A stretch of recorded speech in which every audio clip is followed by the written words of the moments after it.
All right, welcome back. Here's this is for test 7.3. This is purely going to be on trigonometry, so with maybe a couple other ideas, but mostly just trigonometry here. So trigonometry, so depending on how your teacher represented it,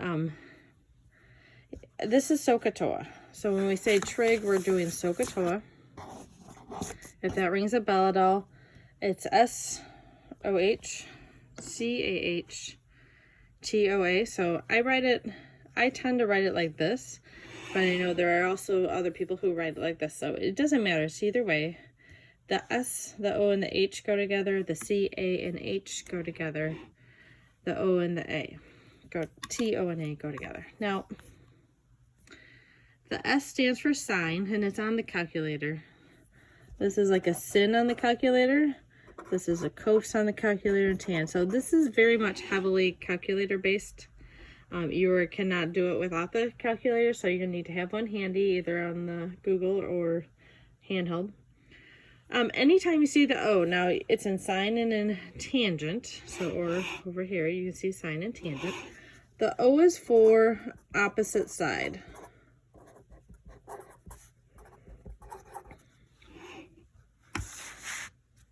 The A, which appears in cosine and tangent, is adjacent side.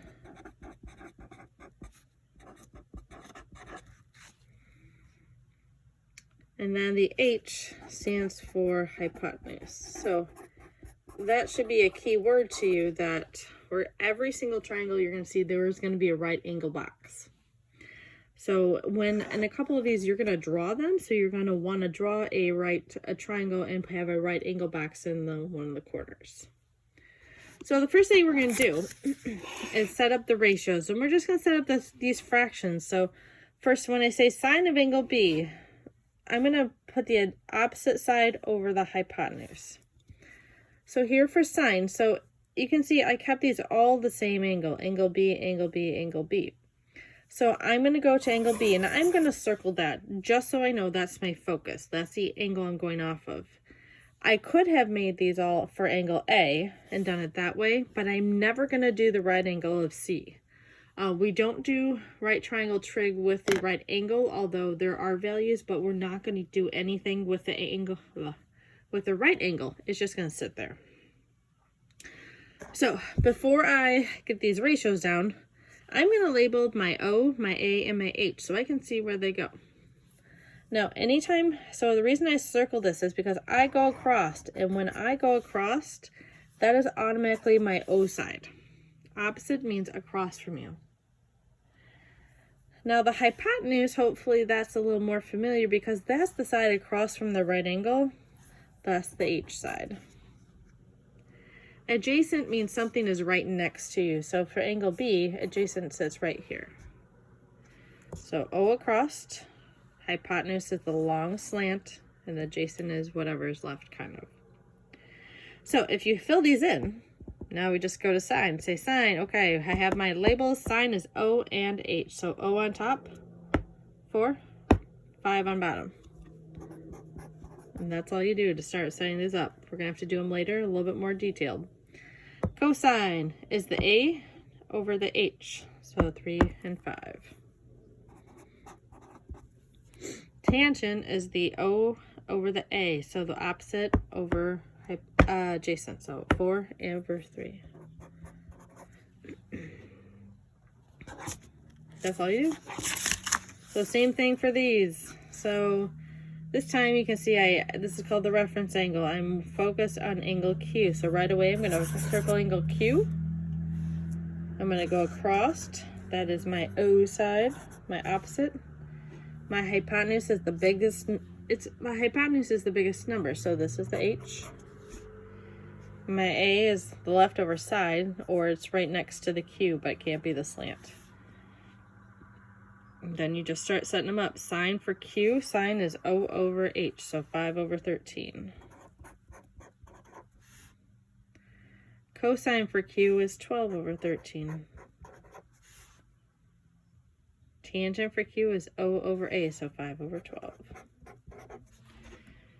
All All right, so some of these you just have to identify what they are. Now going forward and all these problems, I'm gonna do the exact same thing.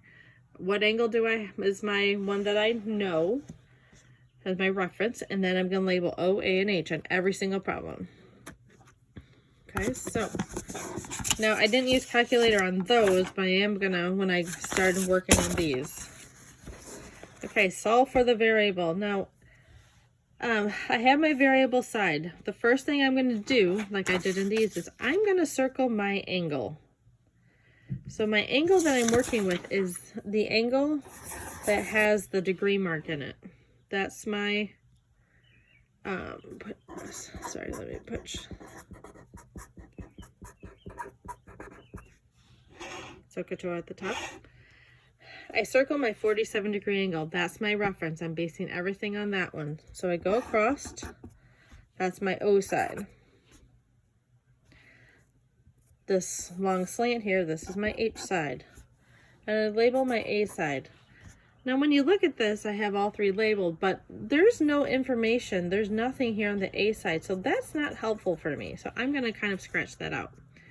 Now, the reason I'm doing that is because now I can see I have the O and the H. So I need to figure out which one of these, the sine, the cos, or the tan, uses the O and the H only. O and H, O and H. All right, so it's sine. So here's the problem how we're gonna set it up. I pick which function, sine, cos, or tan. Whatever I circled, I put next to it.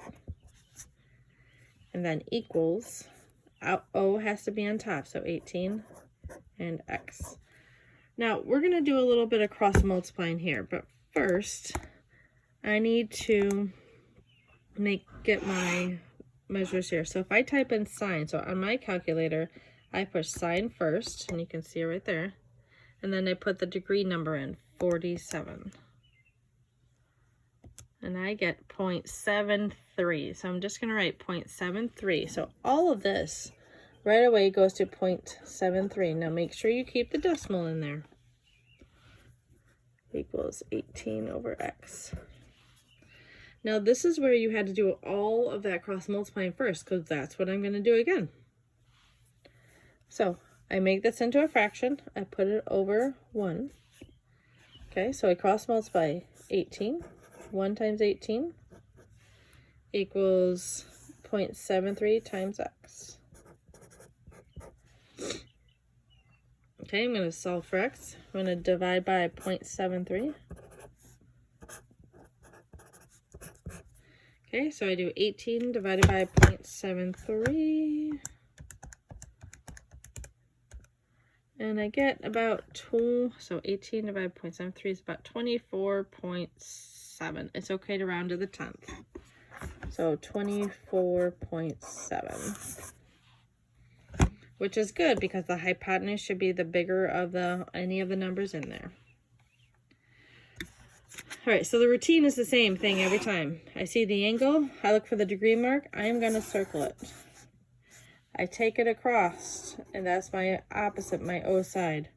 The hypotenuse is the long slanty side, and the leftover one, or the one next to it, is my adjacent.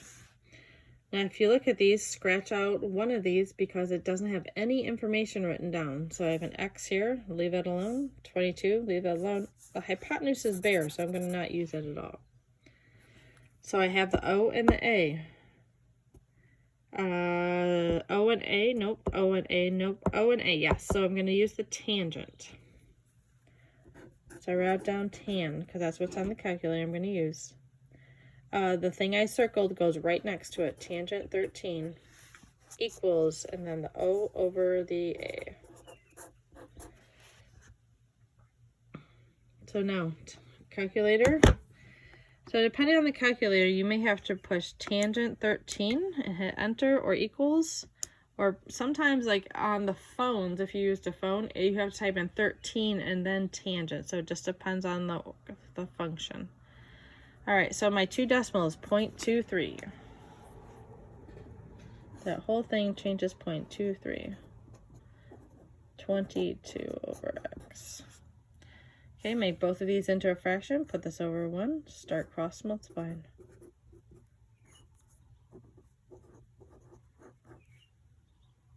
Okay, solve for x. Divide by 0.23. Alright, so we got 22. Make sure the decimal's in there. 22 divided by 0.23. Here, let me clear that 22. I get about 95.7. Yo, I bet that's big. 0.7.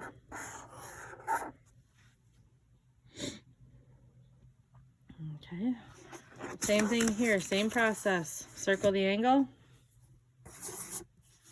Go across. That's the opposite side.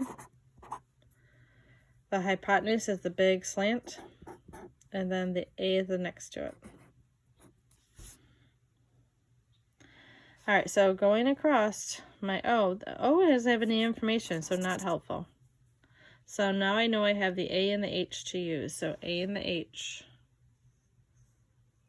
That's cosine. So I wrote cos.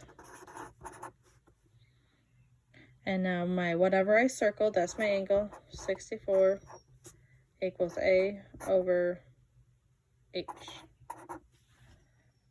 Okay, type in cos 64 to the calculator. Oops. Cosine 64, I get 0.44.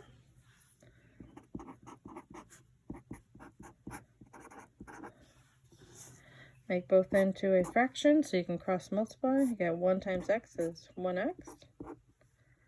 And 0.44 times 32. 0.44 times. So you can see it's starting to get real calculator necessary on these. So 14, let's say 14.1.